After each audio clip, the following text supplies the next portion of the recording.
Good morning, stamping friends. How is everyone doing? I'm doing well, and I hope you guys had a great Thanksgiving. We had a small and cozy Thanksgiving. My son from college actually did not make it home because he got the dreaded COVID, although he was already testing negative 3 days later, so it might have been a false positive. But we had a surprise bonus. Our son, who's a pilot for Delta, had a Phoenix layover, so he surprised us, and so we lost one, we gained one, but we just really had a nice day. Well, it's time to get back to work here and make another Christmas card, or actually a holiday card. You could use this for a birthday or whatever, but it's really cute. And I have to tell you that the background that I'm going to show you how to make was inspired by a blog called Hammond and Penny. And I've been eyeing this for quite a while, and I finally found a project that would work for this. I did something totally different on the card, but the background is really a cool technique, so I'm anxious to share that with you. Well, let's get started with the project. I will turn my camera around and I am happy to share with you today. The stamp set that I'm going to use today is called All Bundled Up. Isn't this an adorable stamp set? Oh, I just love these little critters. My favorite is the little raccoon here. And so this is not on sale during the big sale starting on December 1st, but this is one that you're going to want to have because you can use this all winter long. It doesn't have to be just for Christmas. Also, remember, people do have winter birthdays, so this would be a great set to use for a winter birthday as well. All right, first we're going to build that cool background I was telling you about, and we're going to start with 4 1/4 by 11 inch basic white thick background, and I scored it in half on the long side at 5 1/2, and just fold on that score line, and remember to use your bone folder to make that nice crisp edge. And now we're going to build the background that I was telling you about. All right, you're going to first of all cut strips of 1 1/4 inch wide, and I just made a bunch of them. The longest one you're going to need is about 4 1/2 inches by 1 1/4, and all these are just 1 1/4. I just got it from my scrap bin, so it really doesn't matter the lengths of them. But the most important part is to get this first one positioned right. So just to make it easier for you for that first one, I'm going to tell you what the measurement was. I went over about 3/4 of an inch from the top here. Make sure the edge of this is over the top because we're going to trim that off. And then the bottom should be about 1 1/4. So we'll go down just a little bit, about like that. Actually, about 1 3/8 is good. All right, and just angle that maybe, I'd say about, I don't know, 5/8 of an inch over the edge. It really doesn't matter. It just, we need this first one set up right so that we can start building. The next thing I did was I took a couple of my foam adhesive strips and took all the tape off both sides, and I just cut them down into maybe about 5/8 inch wide strips. And so for the first one, we're gonna just kind of set it at the top here and adhere that, and then let me lift the bottom one. Actually, we're going to put one in the middle as well. I don't like when the middle sags, so put one in the middle. And if you pre-cut these, it's going to save you a lot of time rather than stopping what you're doing all the time to cut more little pieces. All right, so this is the placement of the first one. Eventually, we are going to go and trim off that, but we're going to wait until the end because we're going to have lots of those little things that hang over. All right, now the next one we're going to do is we're going to take another small piece, and this one we're going to line up about right here. So every time I do a strip, I'm going to always put one at the top like this, and then I'm going to place where it's going to go. We're going to leave about maybe a 1/4 of an inch border between these two. Now you can see that I have the wrong side up. That's just because I want to know where to place this tape. So you can see it's about right there. All right, so let's go ahead and place that like this, and we want to line up this bottom edge so it's a straight line there. Okay, now we're going to fill in this puzzle piece. So take another strip, and like I said, we always know we need one at the top, and then we're going to place where this one's going to go and make all of the gaps the same width like that. And now you can see where this next one is going to go right there. So let's just place that at the top.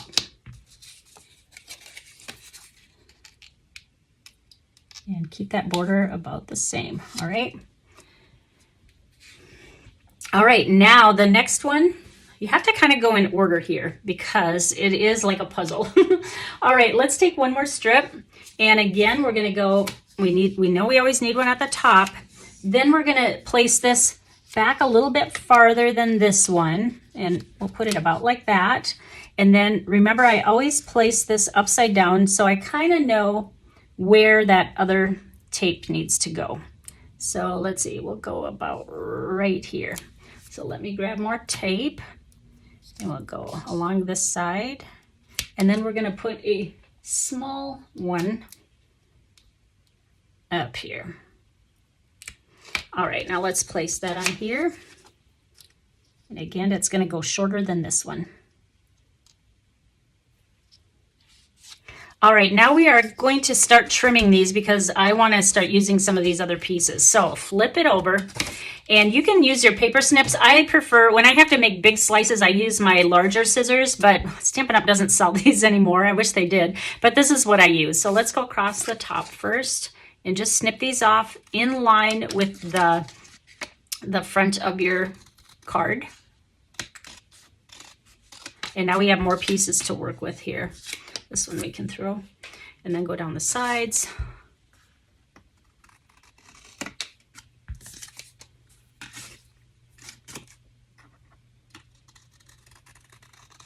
Like that. All right, now let's work on the next part. So let's see, this is the order, 1, 2, 3, 4. Now we're gonna do piece number 5, and we're gonna place this right in here like this. Again, it's gonna line up with this one and this one. So make that border about the same. So we need our one up on top, that's always a given. And then we need one down here, put it in position, about right there. And then you know where to place that other tape right here, or foam, I should say. I gotta stand up so I can see. It's hard at an angle to see where you're placing these. So we'll go like this. All right, now, let's see, that's number 5. Number 6 is gonna go down here like this. So we'll put that tape up on the top again. And then now we know where to put the one down here. Isn't this cool how it's coming together? I love this. Just make sure this line is straight like that. And the last one, actually we have 2 more. We are going to make this one go this way. So let me get my foam tape here. And at the top, that's a given. Then this will help us know where to place that bottom one here.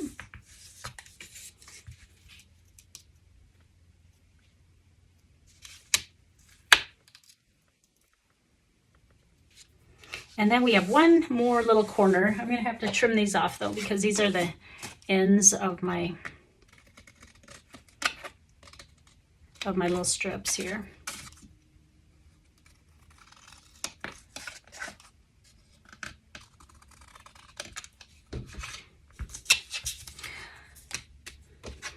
We're gonna put one more down in this corner.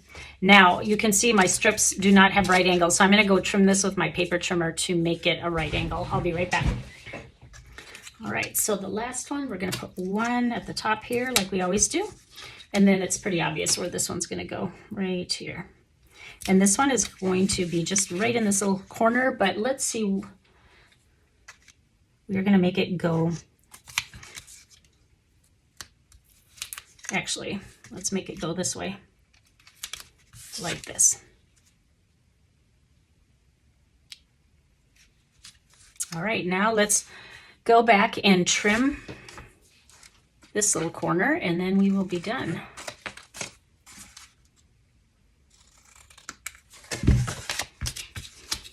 There we go. Isn't that cool? Oh, I love this.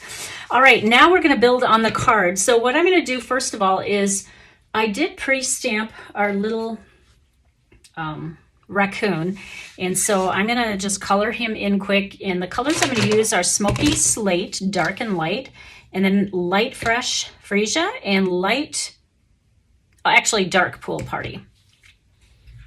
And when I use blends, I like to color on my mat because sometimes this bleeds through a little bit. Also, I did fussy cut this. There are not dies that go with this, so you'll have to do that, but just put a Netflix or a Hallmark Christmas movie in, and you can, you know, color in that way.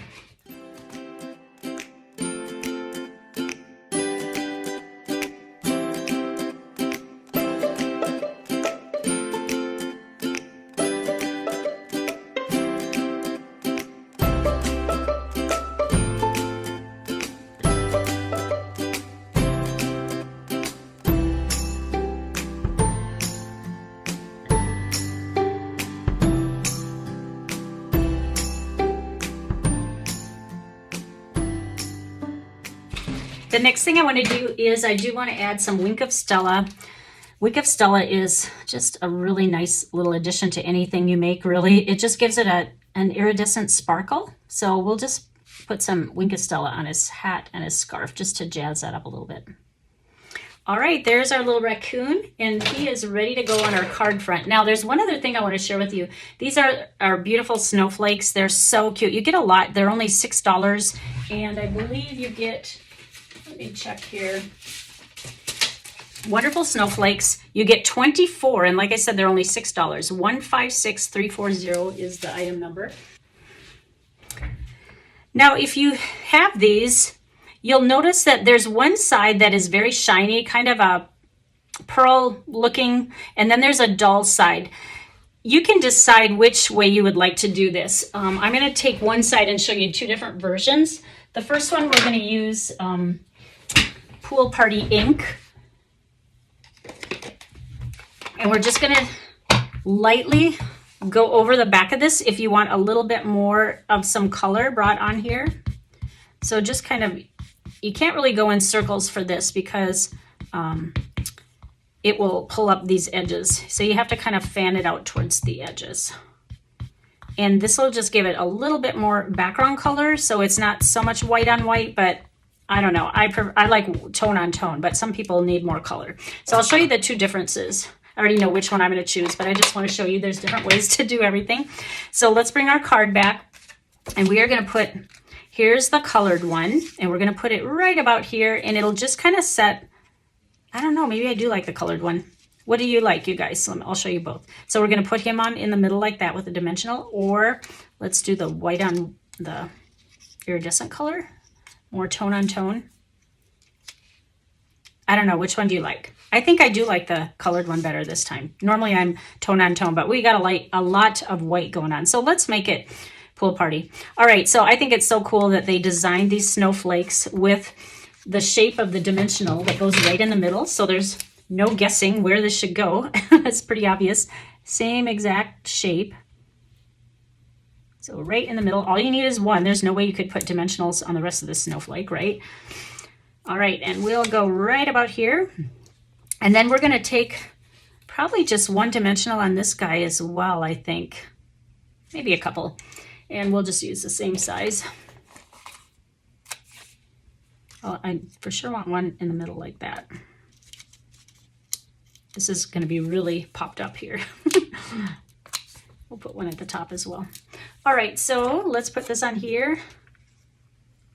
And there you have it. Now, if you wanted to put a sentiment, I'll recommend where you could put it. I would probably just put a small something either along one of these lines like Merry or something, or Happy Birthday, whatever you want this to be. But for me, I'm going to do less is more, and I'm just going to put one of these on the inside. I do need a winter holiday birthday card, so I think I might hold off and put a birthday sentiment in there, but You're the Coolest would work. So whatever you want, but that's the outside of the card. Now, isn't that a fun background? Now, if you want to get really detailed, you can put one more square or rectangle here to cover that up, and there, but the pieces were so small. Let me show you the one I did.